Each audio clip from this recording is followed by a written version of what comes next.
Hello, my name is Sidney Pertnoy, and I am chair of the board of the Holocaust Memorial in Miami Beach. It gives me great pleasure to be able to say a few words on behalf of the organization who sponsored Names Not Numbers in your school. We are currently living through extraordinary times and have had to adjust to our new reality. Under these conditions, working from your homes, you were able to complete this project, and for that we are grateful to all of the students for your dedication.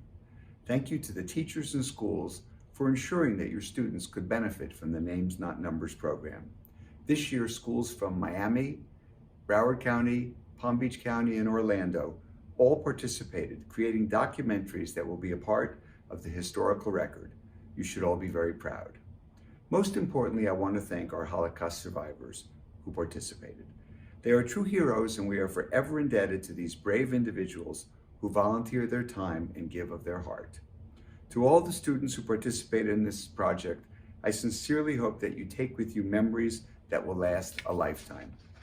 Thank you to Sharon Horowitz, Executive Director of the Holocaust Memorial Miami Beach, and Daniel Reed, Education Coordinator, for sponsoring the Names Not Numbers program for the second year.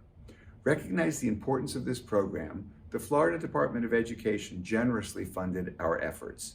Our deepest appreciation to Tova Rosenberg, the director and founder of Names Not Numbers, for creating this program, and to the filmmakers and editors who helped create these films. As time marches on and our precious survivors continue to age, it is up to the next generation to stand up against all forms of racism and bigotry. The films you helped create are a testament to the importance of teaching about the Holocaust and triumphing over hatred. Thank you very much. Hi, I'm Maria Costa, the principal of Miami Beach Fienberg-Fisher, K-8, and today I wanted to talk to you about the project Names Not Numbers. This is the second year that this project comes to Miami Beach Fienberg-Fisher K-8 students, and we are thrilled to have this experience for our students. Our students learn about the Holocaust, but like a lot of the history that kids learn, it's just another page in the book. But when the students sit down with the survivors and hear their stories, the compassion that you can see in their faces and the learning that comes from it is just immeasurable. It's so important that this project continue, especially as the survivors are getting older, and we are so happy to have been included in it. I hope we can continue this partnership. I really want to thank Names Not Numbers for thinking of including Miami Beach Fienberg-Fisher K-8, and please know that our students are really getting a lot out of this. So thank you so very much. Welcome to Miami Beach Fienberg-Fisher K-8 screening of Names Not Numbers. We're so proud to have participated for the second year in this fantastic and unique project. Being able to learn about history from primary sources is so important, and this project brought Holocaust survivors to our students so they can hear their powerful stories. Not only that, but the students use those interviews to create a documentary using film, journalism, and editing techniques they learned from professionals. As the coordinating teacher, I witnessed the multifaceted learning taking place, and I can tell you that our students have been so lucky to be involved with Names Not Numbers.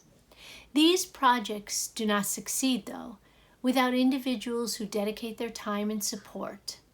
So first, I'd like to thank Tova, the creator of Names Not Numbers. Thank you for always being available whenever I had a question or needed you. I'd like to thank Danny Reed at the Holocaust Memorial Miami Beach. Michael Puro, our filmmaker, thank you so much for working so hard with our kids and having the patience to deal with all the issues. I'd like to thank Justin for editing this film. And very important, I'd like to thank our administrators. Mrs. Costa, my principal, Mrs. Murphy, my assistant principal. Thank you so much for always being there and never saying no. Students, thank you so much for all your time and energy that you put into this project. And lastly, I'd like to thank the survivors. Without you, these kids would never get a piece of history that you offer them. Thank you for sharing your stories. I know how difficult it must be. Although we will not be screening this documentary in the celebratory manner that we had initially planned, we do thank you for joining us for this inspiring documentary of Names Not Numbers, presented by Miami Beach Fienberg-Fisher K-8. Enjoy. Thank you. Tell me a fact and I'll learn. Tell me a truth and I'll believe. But tell me a story and it will live in my heart forever.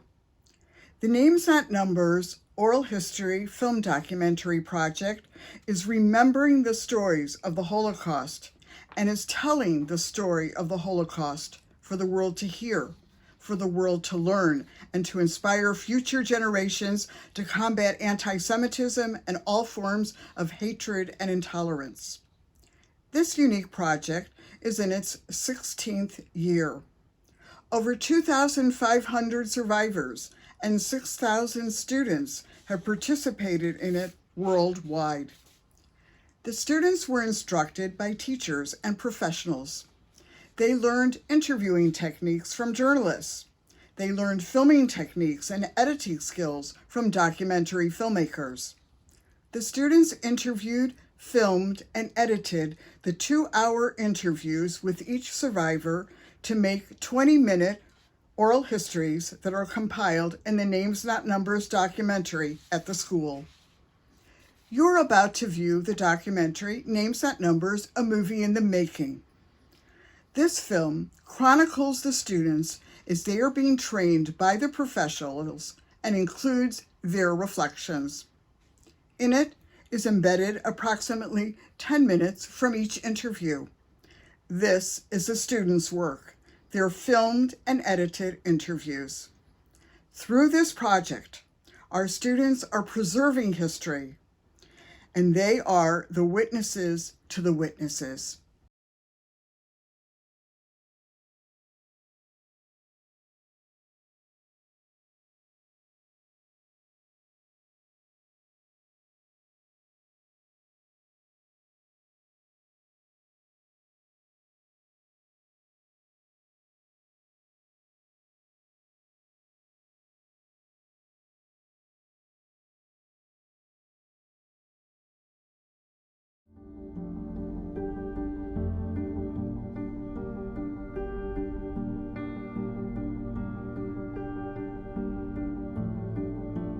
It was a very simple equation. Make noise, you die. You don't make noise, you live. I wanted to live, therefore I kept quiet.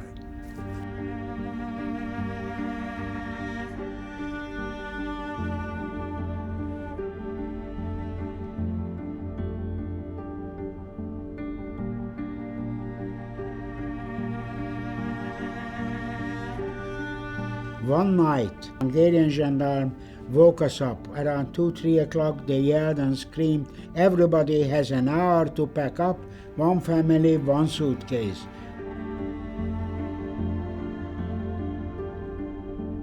I was threatened a lot of times, even in the school. I was beaten up, and the teachers couldn't do nothing. They were shooting randomly at people, and they did shoot one of my teachers, and the rest of us had to be loaded on the cattle cars.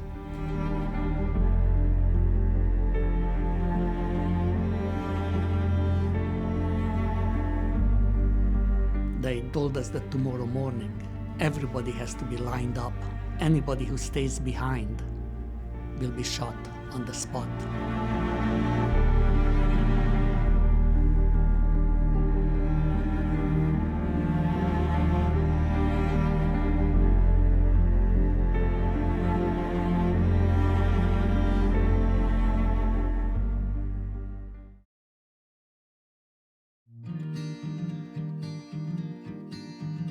You are about to embark on something where you're going to be a part of history. You're going to be creating a historical record. Most people really don't get to interview historical figures, and these people really are historical figures. The survivors that you're going to be interviewing are all in their 80s and their 90s. They know that, that you are probably going to be the last generation to actually hear firsthand the survivor story. Sadly, time has gone by and a lot of these people are much older, so they're not going to be around forever. So you are really doing something that not many people are going to get to do, especially going forward. I can tell you honestly, one of the things that motivates them to tell their story time and again to students, to audiences, is that they're afraid that when they pass on, that nobody will be around to tell their story. So you are part of this project, this process, to not only record their story, but you are also 10, 20, 30, 40 years from now, when you have families, and when you're out there in the world, and you are adults, you can help build a better world than the one that they lived in. It's your world now, and you guys are the ones who are going to decide if we're going to be a world of Holocaust or a world of peace. Last year, I went to the screening with some of my classmates, and after watching this film made by students, it encouraged me to make my own film because I want to teach future generations that the Holocaust did happen and it's very important. I chose to do names, not numbers, because I knew it was going to be an experience that I wouldn't be able to ever experience again. It's not the same thing when you read about it and when somebody that actually experienced it tells you about it, because you get to know somebody's actual experience and how they felt when they were going through this. In person with the survivor, like first-hand source, you can like know their feelings, the tone they're talking. A book doesn't capture how people really feel, like how they felt afterwards, or the emotion people felt during the war. When someone thinks about the name without numbers, it's how, like in some concentration camps, they would tattoo like numbers onto people's arms instead of giving them like a name, which is just really messed up because that just dehumanizes what you are. It's important for us to meet a survivor because our generation may be the last generation to talk to like one-on-one with a survivor. And if we don't get any, if we don't talk to them now, we may never have another chance. To me, names not numbers means that they should represent the individual of the person, not the person as an object or a number, because they're a human being, they breathe, they have feelings too. We watched a clip from a documentary about Fran Malkin and what she'd been through. I think the film inspired us to make our own film. The most emotional part was where her dad died. Like, she never met her dad. I can't imagine not having a dad.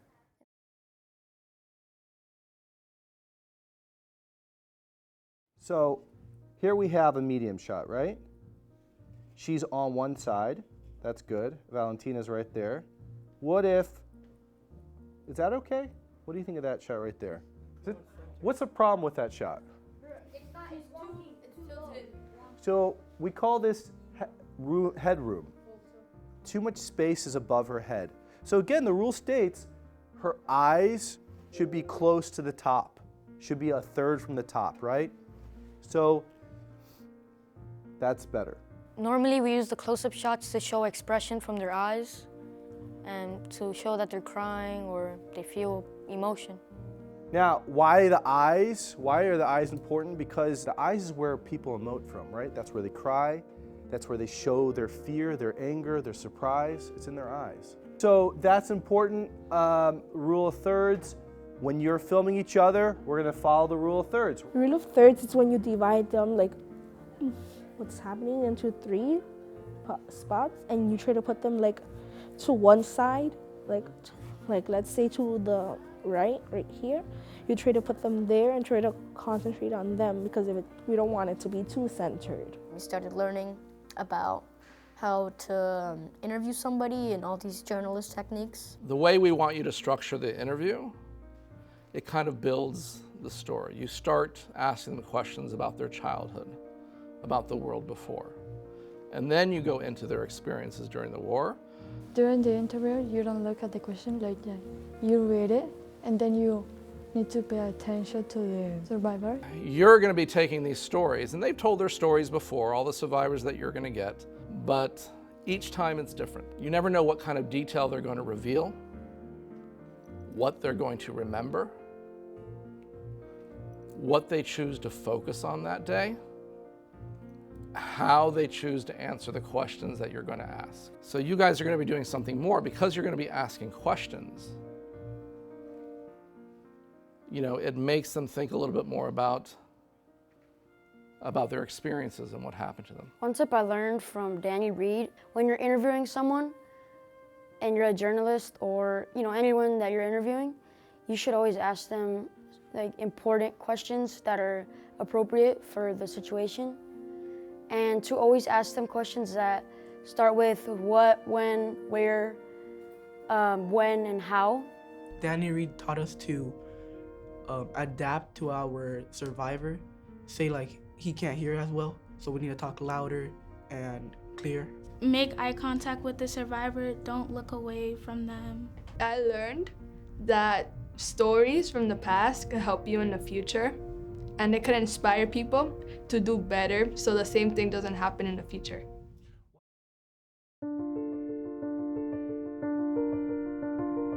I'm going to interview Victor Farkas. I'm nervous because I don't know what his full story is, but I'm excited because I want to know more about it and what he went through. I feel excited because not many people get to talk one-on-one with a Holocaust survivor and really learn about what they went through and their experience and how they fought. And I'm also nervous because I'm afraid I might ask them the wrong thing and might offend them. I'm going to interview Allan Hall. I'm worried about that he's not going to understand me. I feel like excited to be part of this event. I'm nervous because I don't know how the Holocaust survivor is gonna feel. Like if he's gonna be emotional when he tells us his story. I'm going to interview Magda. I'm a bit nervous, but I'm also excited because I'm eager to know her story, what she went through. I'm going to interview Laszlo Selly. I'm feeling kind of nervous. Mess up on the questions, not pay attention, and mess up the camera. I'm going to interview Waksal.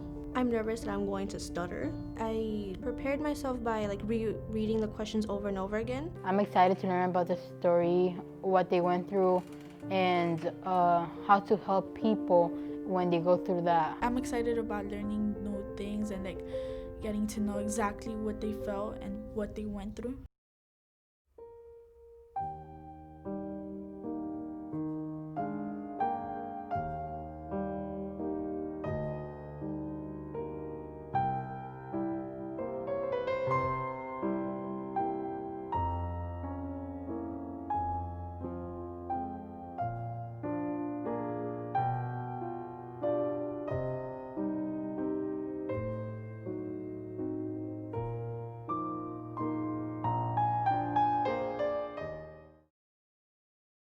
My name is Waksal.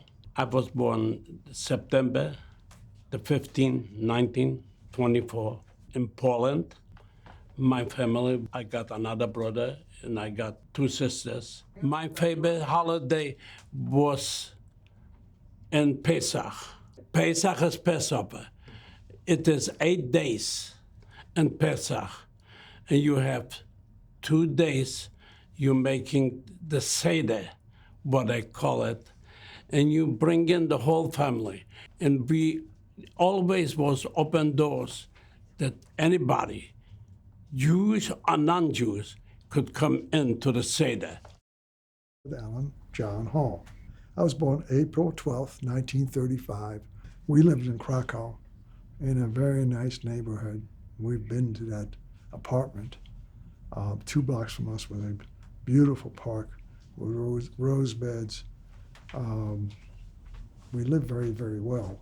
We would vacation in the mountains and the seashore.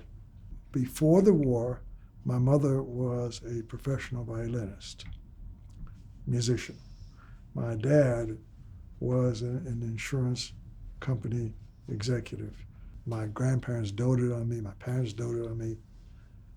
Life was great. I was the prince. My name is Magda. I was born in Czechoslovakia in a town, name was Mukachevo, April 17, 1930. My parents, my mom, my dad, and I had 9 siblings. Together we were 10 children in my family. My father had a business where they made custom-made suits and coats and winter wear. It was something like Giorgio Armani, very nice clothes. Most of the homes had a big yard.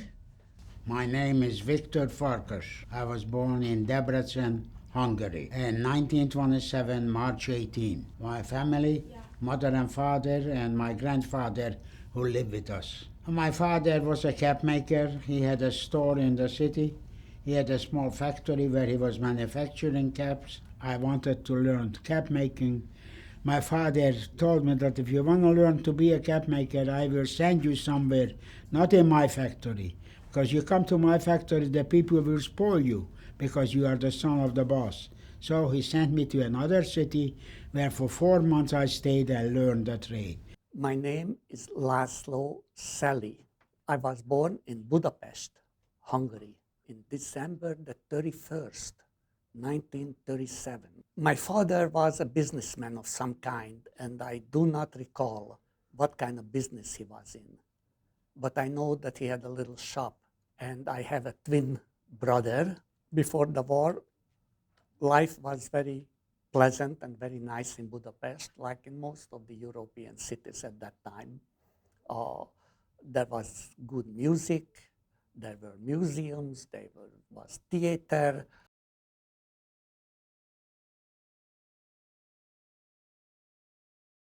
We were good Hungarians. We believed that we are Hungarians, and whatever happens in Europe, we didn't think it's going to happen to us because we are Hungarians.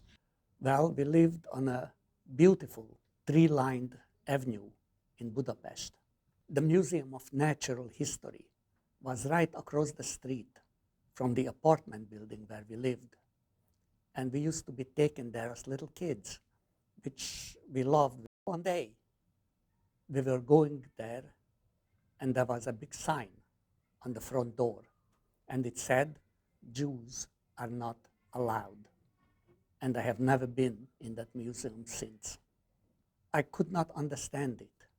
I didn't know what difference does it make whether you're a Jew or not. I was threatened a lot of times, even in the school. I was beaten up by kids, and the teachers couldn't do nothing. Even we play sometime together, and they didn't like us. There were kids who would yell, "Dirty Jew." And it was so frequent that it didn't even bother me. I walked on the other side of the street, and that was it.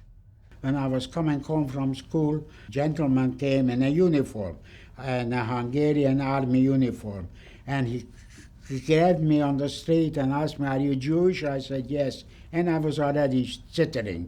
I was worried, what is he going to do? He put me against the wall, and he told me anti-Semitic. So he knows there is two kinds of Jew. A Jew who is dead is a good Jew. The rest of the Jews are all bad. It was anti-Semitic ever since I can remember, but we learned how to live with it. We always said, if that's all they have, no problem, we can live with that.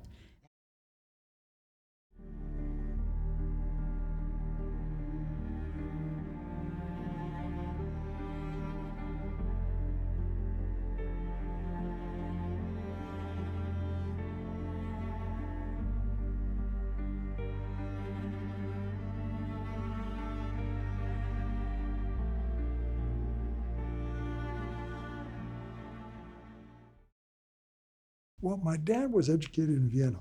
He read German periodicals, and he knew what was, because of the newspapers, etc., what was about to happen. He was trying to persuade my mother to leave Krakow and to go east. Lvov is about 200 miles east, and my mother would absolutely have none of it.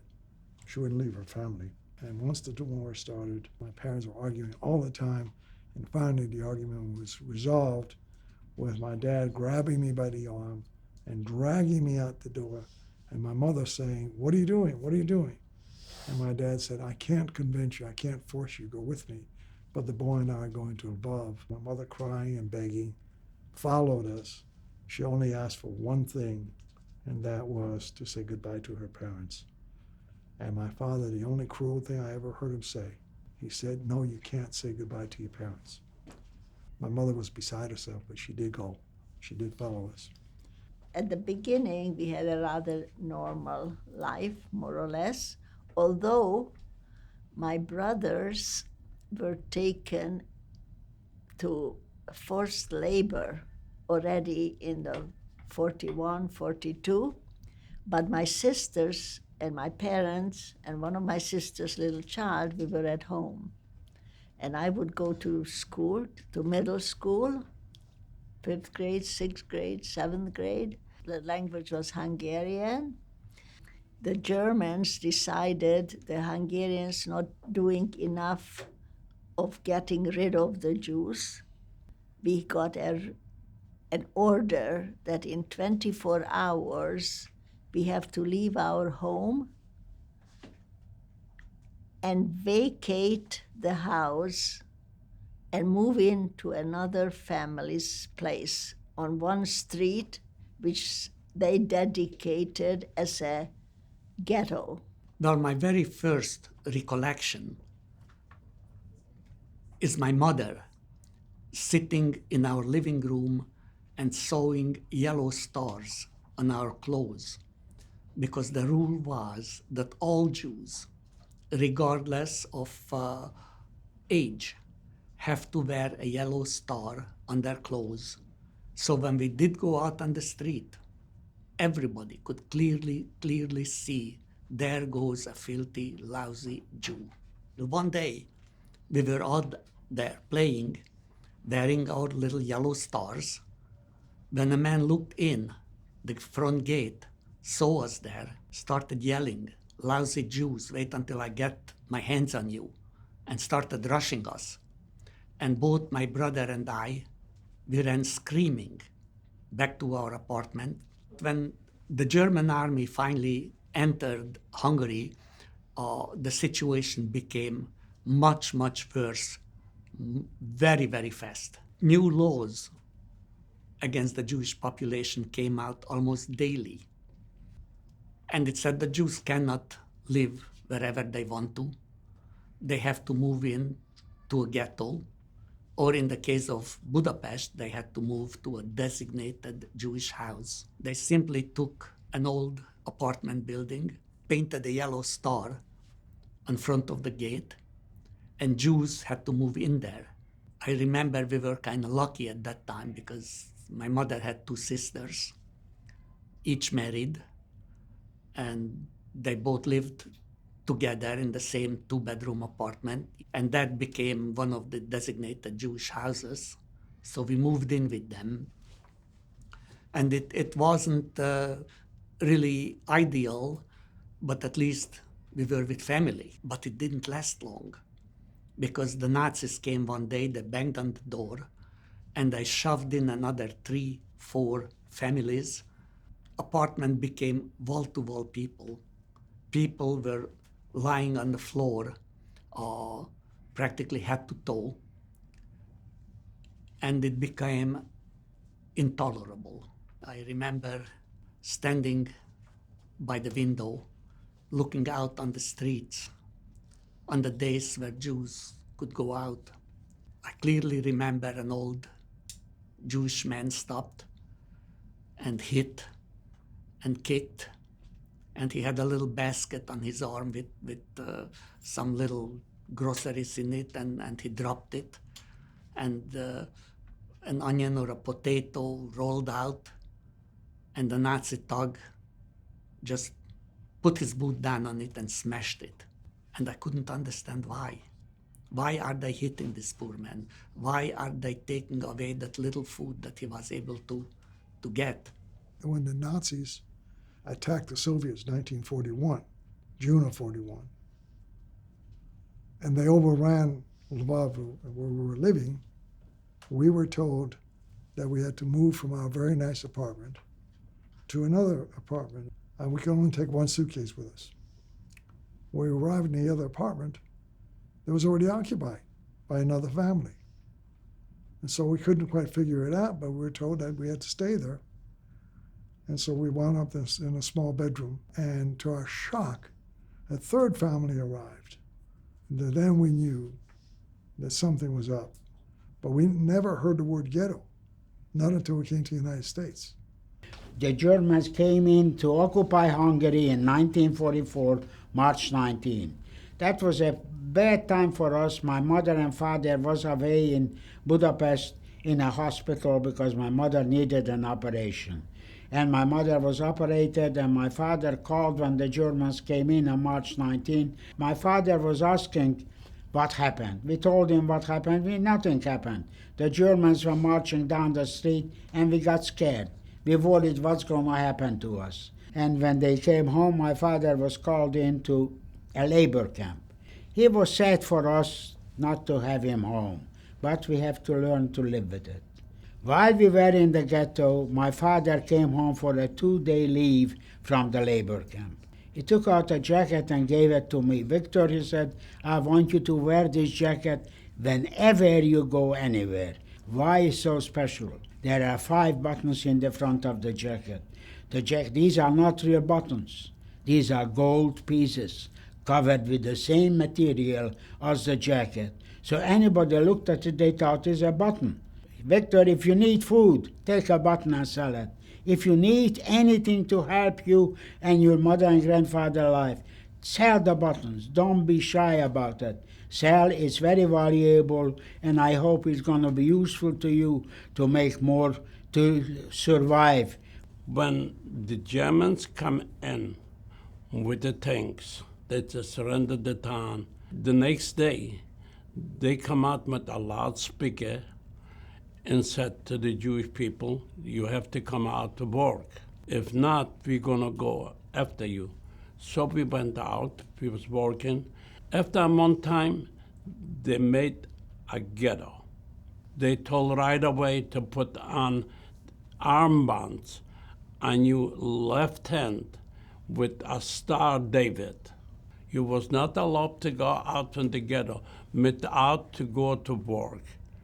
A German has to take the group out. If you go out by yourself, you would be killed.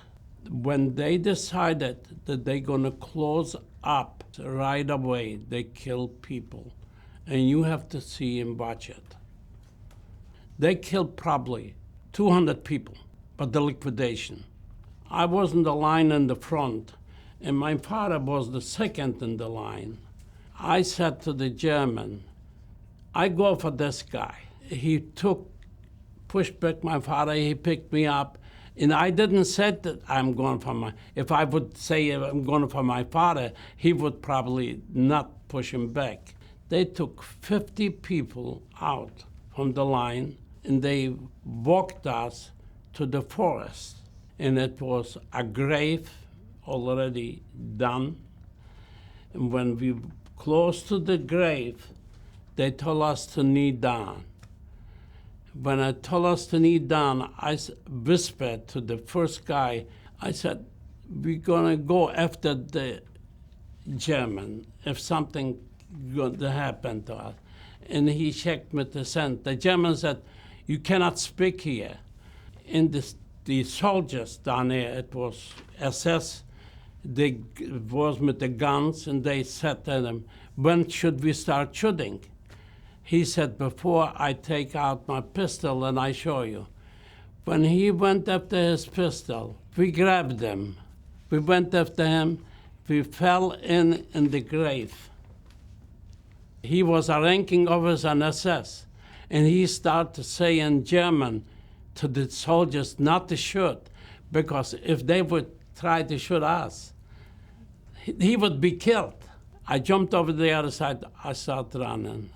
And I ran, it was in the camp, and I was hiding for pretty close to a month time, laying in the forest, going out for food. I have to go to steal by farmers, and I couldn't survive. I have to go, so I went into another camp. I turned myself in because I couldn't survive.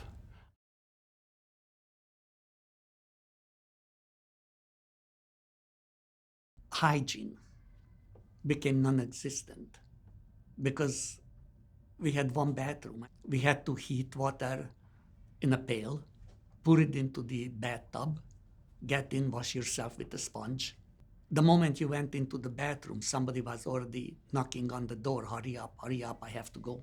We started getting lice in our hair. We had roaches. We had mice. The rats were not too far behind. And then we had what was the absolute worst, I remember. We had bed bugs. And try to tell a little kid with his dirty, filthy hands not to scratch. You get sick. You get infections. There is no medicine. There is no doctor. There is no hospital. There is no emergency room. If you live, you live. And if you die, well, there's just one less Jew in the world. There was starvation. There was many days when there was nothing to eat. I don't know how. My father got a hold of some papers given out by a Swedish diplomat. His name was Raoul Wallenberg. And this Raoul Wallenberg decided to try to save as many Jews as he could and gave us Swedish citizenships. He also took us out of the designated Jewish house and brought us over to another building that he owned. And that building had a little plaque in front of it saying, this is Swedish diplomatic property, in the hope that the Nazis would recognize this and leave us alone. By this time, Budapest is under siege by the Soviet army. But the killing of the Jews did not stop. And I heard that the people out of these buildings, including the designated Jewish houses and the Swedish so-called protected houses, they lined them up on the banks of the Danube and they shot them. The building where we lived was not too far from this spot. Mercifully, I could not see this, but I could clearly hear it. And I heard the cries and the screams of the people as they realized what was about to happen. I heard the orders being barked. I heard the machine gun fire. And then we all sat there and listened to the silence and knew that all these people were dead. And we also knew that sooner or later it will be our turn, that they will come to our building. My dad was told that he better get me out of town because there was going to be an action, a pogrom, a child roundup of children. So we were on the street, leaving my apartment, my parents' apartment, walking to the railroad station. Then all of a sudden, a truck pulled up, sealed off the end of the street. And then when we tried to turn around and go the other way, you didn't dare to run because you get shot. You start running. But the other side, end of the street, was also sealed off. So I was literally the very first child taken in that child roundup. And while I saw none of it, I heard the screams that went on when they wrestled children away from their parents. And they dragged them downstairs, put them on a truck with me. When the truck was full, we were taken to what I thought was a police station, but now in retrospect, I think was a concentration camp. I knew I was in a whole lot of difficulty, and I knew my chances of survival were not great. And a couple of hours, maybe 3 hours after I was brought there, I was so happy to see my dad walk in. I figured, now I'm going to be saved. And my dad looked at the children and saw me, and our eyes locked. And then he went to talk to the Nazi who's in charge there. He said, "How much do you want for one of those children?" And the Nazi was shocked, threatened him My father said, I'm offering you gold and diamonds. Do you want to shoot me? Nazi thought for a moment, said 2 ounces of gold and 2 ounces of gold and 2 carats of diamonds. And without looking at me, he turned around and he walked out. And I thought I was dead at that point. When my dad left, and several hours later, I saw my dad come back. He spoke to the Nazi again. And when I thought he was shaking hands, he actually gave the loot. The Nazi walked away, and my dad stood in the middle of the room. And as then he looked directly at me, and he went just like this. I knew what he was trying to say. I knew where the door was. I walked out of the corral, joined him. We never said a word to each other.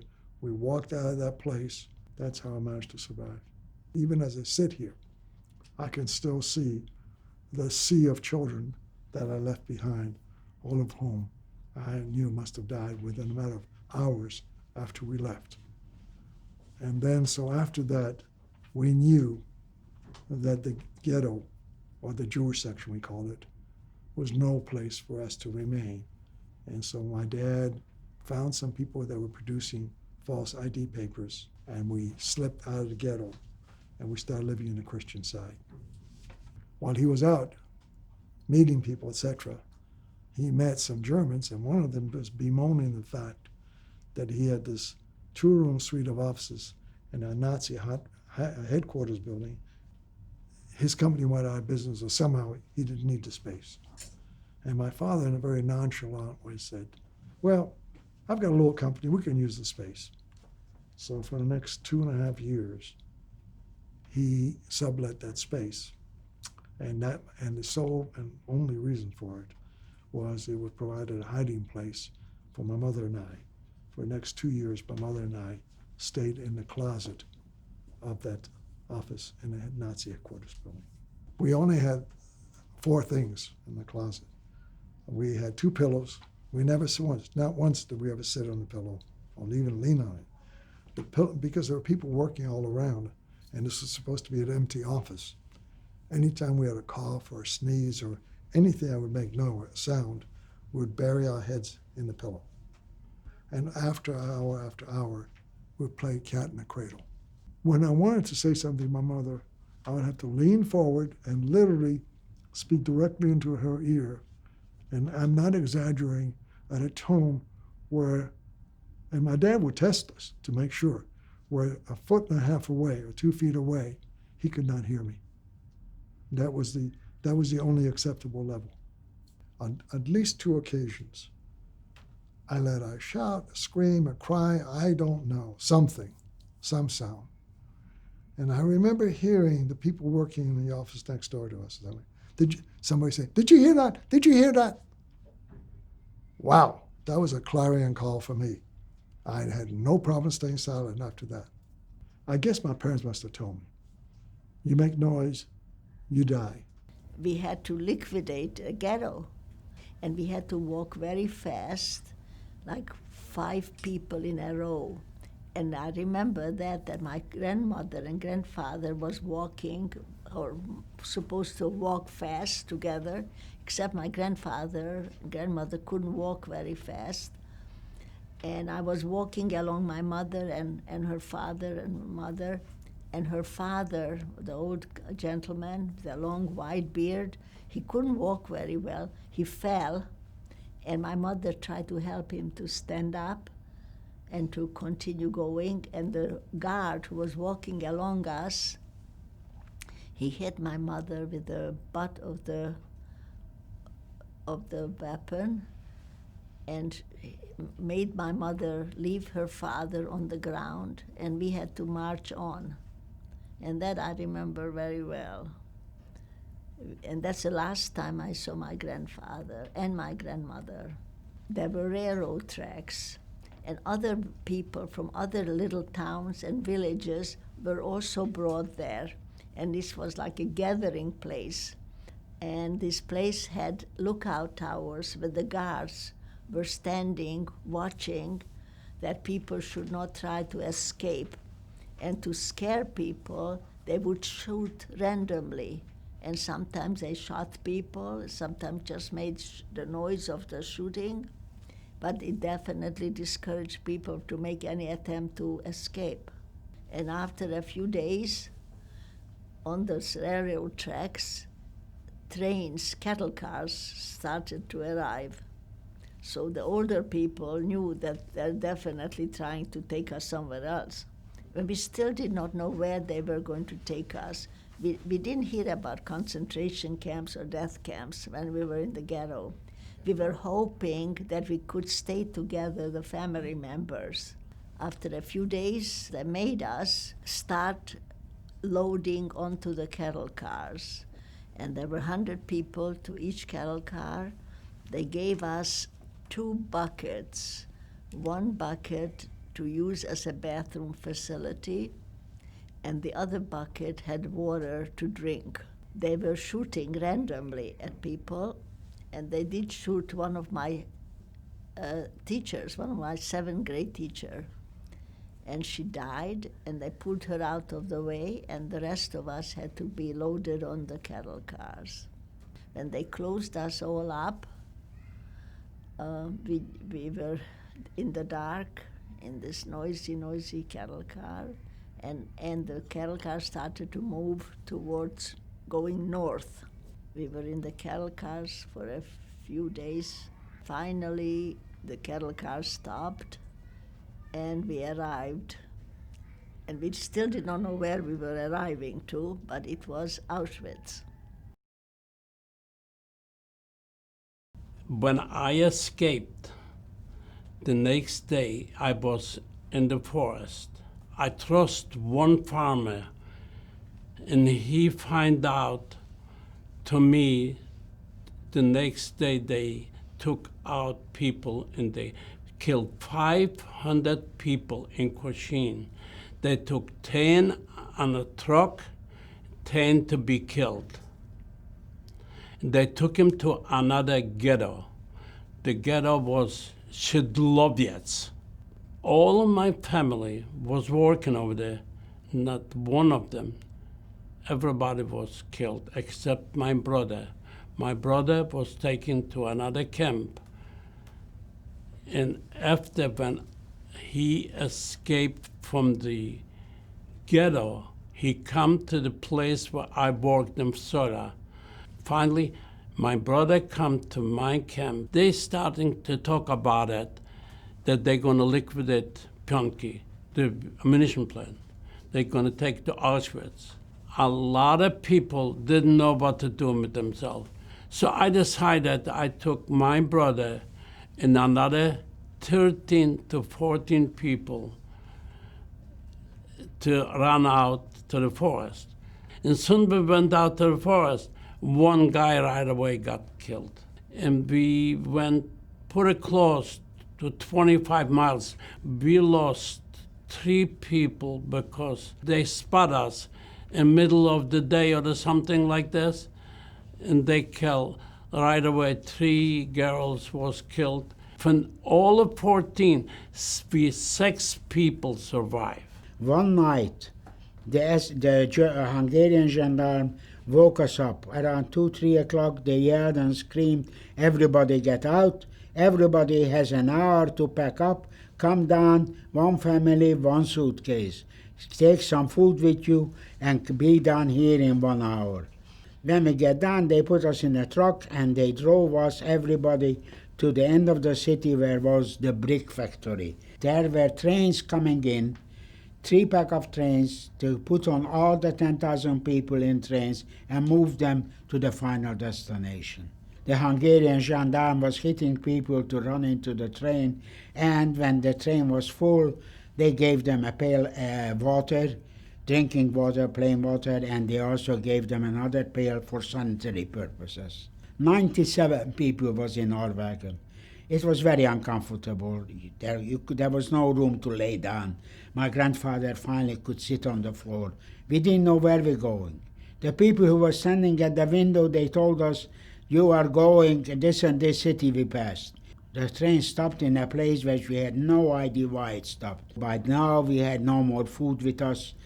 And I took off a button, and there was a guy under the window who was selling bread. And I showed him the gold button, and he said, yeah, I buy it. I give you a loaf of bread for this gold. And we came to the suburb of Vienna. The train which went the day before us, they also came there. They told us that they were going towards Poland, but they couldn't get any further because the railroad tracks, the tracks were impossible to pass. Some of the tracks were bombed by the Allies. We learned that we were headed for Auschwitz.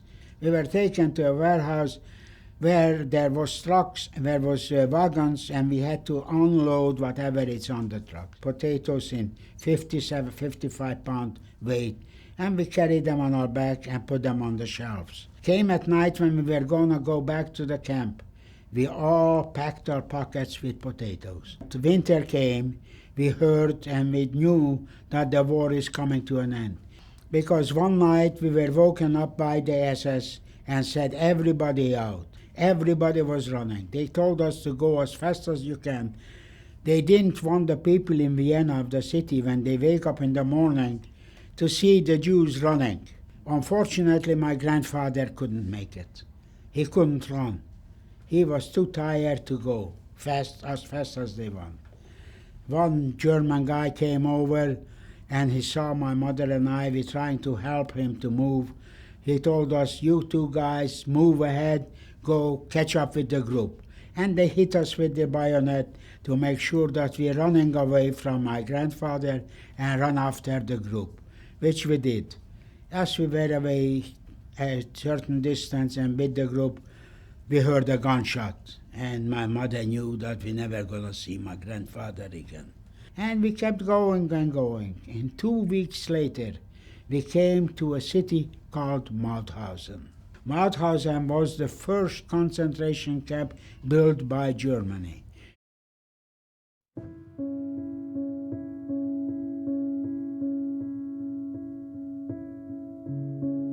When we arrived in this Auschwitz, as soon as the guards opened the cattle cars, the bright sun came in. It was end of May, and we were told to move fast and go in different directions.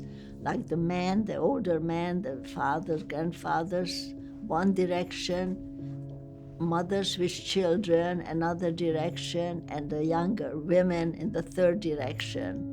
And we were told in sort of a friendly voice that don't worry, you're going to see each other, just keep moving fast. But somehow I held my mother's hand and one of my sister's hands, and I let my mother's hand go, and she went with my sister with the baby, and I stayed with my 3 sisters who were older than I.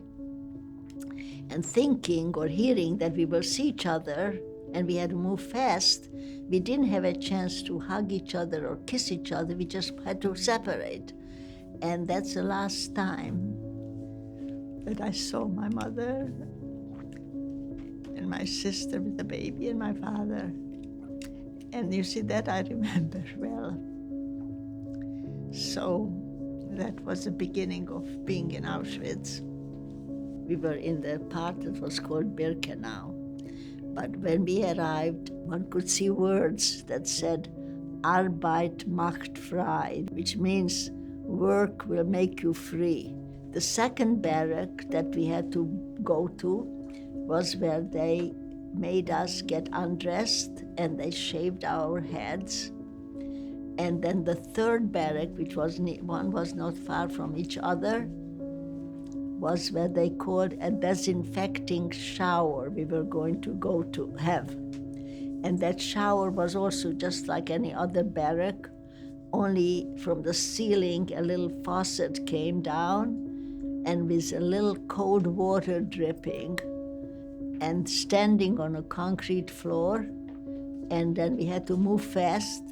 There were no towels, no soap, just this little water trickling down. And then on the other end of the barrack that we exited, we were told to pick something in the big heap, some clothes to put on. It could be a man's undershirt or a man's shirt or a man's jacket or a woman's dress. Didn't matter whether it fit us or not. and that was now our new clothes. And most of the time, what we had to do, from early morning, like 4 or 5 o'clock in the morning, we had to line up and wait to be either counted, they called it Zählappell, or being selected for something, not knowing for what we were being selected, whether we looked healthy or whether we looked sick. It didn't matter. We never knew what was the selection for.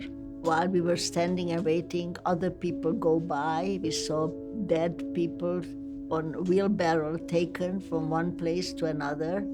We did not know where they were taken at the beginning, but then later we realized there were crematoriums where they burned the dead bodies.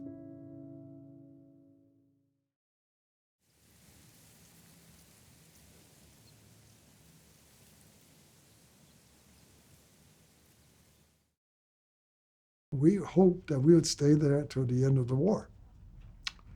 What happened was an airway warden was told to make sure there was nobody in that building, because that building was a prime target. So he went literally from door to cabinets to anything. He opened everything up, and when he opened the closet door, and in 2 years' time, nobody ever opened the closet door, there we were. And we said, no, we were very happy, we want to stay there. And he said, no, I got instructions to get everybody down into the bomb shelter. We argued with him a little bit, and we couldn't raise a fuss, because that would bring us into general knowledge. People would get to know about us. And so we went down, where we were told to, down to the bomb shelter. We were in that bomb shelter no more than a day, when all of a sudden the building shook. And there was dust everywhere. You couldn't breathe. Everybody's coughing and choking. And when the dust settled and we could see again, there was a huge bomb in the bomb shelter with us, which didn't explode. Had that bomb exploded, we would have been vaporized. But it didn't explode, and so we had to leave that bomb shelter because it could explode any time later. And we, under sniper fire, we crawled to a different bomb shelter. In that closet, so close to my mother, I could just lean over and reach her or touch her. Well, all of a sudden, I was placed with the general population, and they took my mother away from me, and I was terrified. And she was only about 20, 30 feet away, not that far. But then, as if that wasn't bad enough, they put a partition or a sheet between us. It was a sheet. And my mother immediately realized that I'd be scared. So she said from the other side of the sheet, I'm fine, everything's okay, don't worry, you'll be okay, I'm fine too. And every once in a while, she would reassure me. And time went on, and I sat around with people, and all of a sudden I heard, I guess what sounded like a cat screeching or something, an unfamiliar sound. And I later learned that sound was the birth sounds of my brother. My brother was born. His birth weight was less than a kilo, which is less than 2 pounds. And my mother had no milk. There were no other women breastfeeding. There were no animals. So the presumption was that even though this baby was alive, that he had no chance of surviving. Our surprise was he didn't die. So that created a whole new set of problems, because we survived for 4 years by now nobody ever noticing us. Now, anytime there's a newborn baby that small, everybody sees it. And we considered going through the sewers. And of course, a baby going through sewers was an impossibility. One of the things that was feared is those days you never went alone. So it would be like a group of 15, 20 or more people. And if a baby would cry, the Germans up on the street level would hear, they would open a manhole, drop a grenade or drop some gas, and that would wipe everybody in the group out. So the consensus was that the baby had to be left behind or killed. And my mother said at that point, no, we're not going to do that. Either we all live or we all die. Shortly afterwards, a physician wanted to save the baby, put us on a hospital train, bandaged my mother up so that as though her face were hit with shrapnel, put us on a hospital train, and we thought that train was going to Germany. To our shock, to our surprise, that train wound up in Krakow, the very place where we started. It was such a hard life in the forest to survive. Every morning we have to do it, anything we could to survive. Water, we digged out, we digged so far. It come in from the groundwater, problem with still sand on it, and we didn't have no choice. We drank this water. And my brother got killed at the forest. And I didn't know anymore what to do with my life. I was laying down one time, pretty close to 4 days, without nothing. I didn't want to live anymore. I would give up my life not to live. In the middle of sometime in the night, I remember it come back to me, and I said, get up and do it whatever you need to do it to live. Budapest was very, very heavily bombed, both by the Soviets and the Allies. And I remember standing by the window one day and watching the planes fly over Budapest and dropping the bombs. You could see the bombs falling down. And one bomb must have fallen pretty close because the air pressure blew the window out. And as I was standing in front of this window, a zillion shreds of glass flew into my face. And one piece of glass caught me right here between my eyes. I could see the end of it sticking out and moving, and of course, blood was pouring down my face, and I was howling like a banshee. And my father ran up to me and saw this piece of glass and grabbed it and just pulled it right out of my face. But I was incredibly lucky that this was the only piece of glass that caught me. Out of a zillion shreds. I could have lost both my eyes, I could have lost my life. The Soviet army was fighting on the outskirts of Budapest. And as they started getting closer and closer, of course, the gunfire got closer and closer. And at this time, the Hungarian Nazis came and systematically killed the Jews at the banks of the Danube. They came to our building and told us that tomorrow morning, everybody has to be lined up in front of the building. Anybody who stays behind will be shot on the spot. And at that time, we knew where we were going and why. And that was the worst night that I had ever had. I remember all the women were crying, hugging their children. The men were huddled together in the room, praying. And we were hoping that morning would never come. But of course it did, because it always does.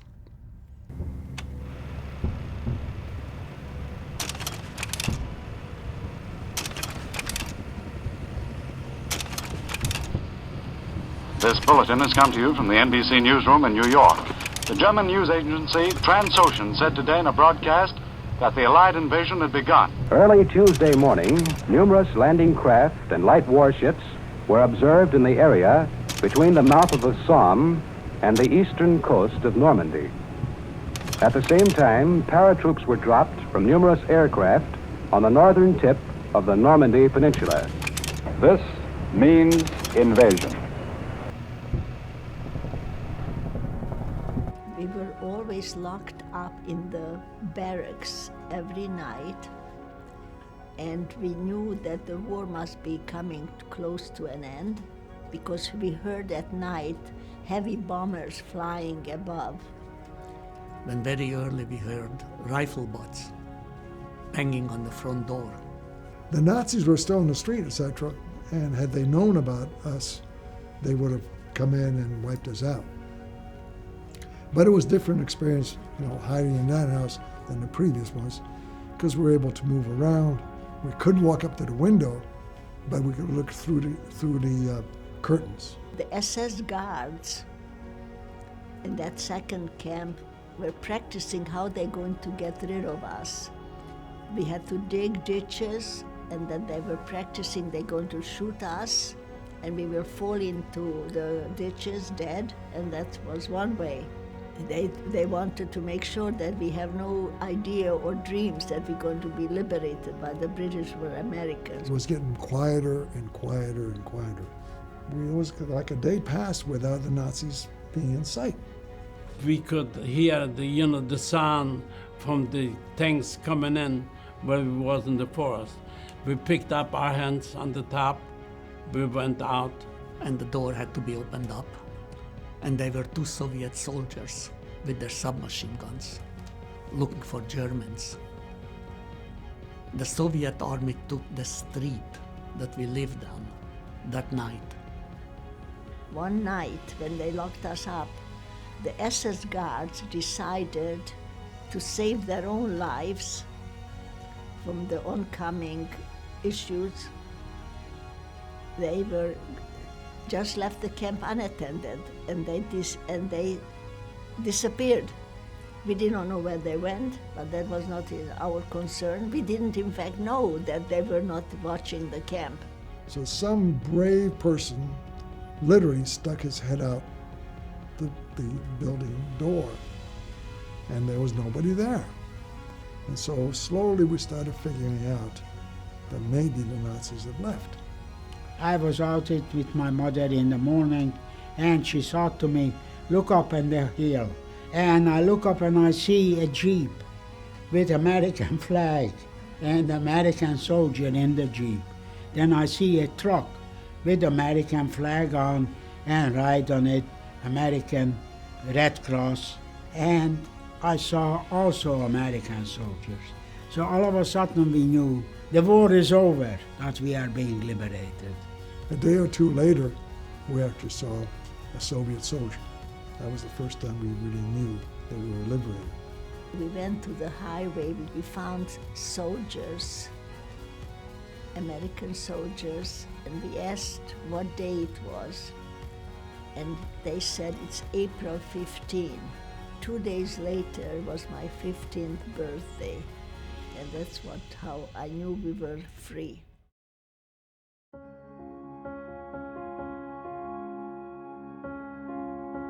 For 20 years I didn't talk about the Holocaust, but time came when I had to open up. Learn from the Holocaust. Learn not to discriminate people. Learn that is everybody equal. We live in a country which is a wonderful country, but sometimes, like right now, anti-Semitism exists. People who are discriminating against others, it's wrong. If you see that happen, speak up against it. I feel like we should treat everybody with the same amount of respect and kindness that we treat ourselves and our loved ones. If I see someone getting discriminated, I'll tell them to stop because it's not nice. I see a different form of anti-Semitism, a non-institutional form of anti-Semitism rising. You need to oppose hate and bigotry at every turn, whether it's bullying or whether it's racism or anything else. You got to fight it because if it affects any one of us, it affects all of us. It's a question just when your turn comes up.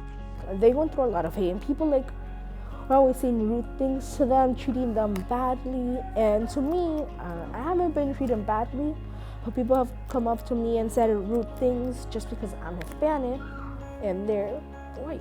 When you're empathetic, you wouldn't judge others, because if you put yourself in their shoes, you wouldn't want to feel what they go through. When you hear something that's not true, you should not let it go by. You should definitely enter into the conversation. I feel terrible for her that she lost her parents at such a young age, and Yeah, I'm thankful that I have my parents. Silence can really affect the outcome of an event. If something's bad, don't stay silent and try making a difference. The future is in your hands. What do you do with it? It's up to you. Will it happen again on your watch? You have to work very hard and very diligently to never let this happen again. I interviewed Laszlo Selly. The part that he got separated by his parents and that he had to go into hiding in this terrible place, it made me sad. He was really little, and I think there's other people that give up, but he didn't give up, and he was always trying to survive. He did whatever to survive and to keep going. I don't know how long I'm gonna be able to tell the story. It's in your hands what it's gonna be that you should take over and to tell what happened.